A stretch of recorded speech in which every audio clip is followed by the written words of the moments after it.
Next question, ये Indian foreign policy जो है उसमें इंदिरा डॉक्ट्रिन जो है वो किस चीज से रिलेटेड है?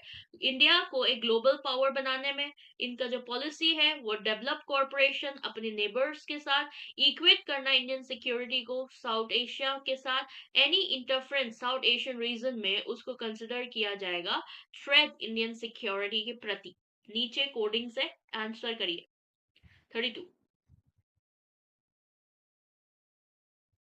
हाँ, इंदिरा डॉक्ट्रिन वो आपका इंडियन सिक्योरिटी को बराबर करने के लिए साउथ एशिया में एक बहुत ही बड़ा पावर बनाने के बाद जो है वो करी गई थी, यानी कि ऑप्शन नंबर सी तो होना चाहिए। और अगर साउथ एशियन रीजन में कोई भी इंटरफेरेंस दखल अंदाजी होती है तो उसको थ्रेट के रूप में, इंडियन सिक्योरिटी के थ्रेट के रूप में कंसिडर किया जाएगा।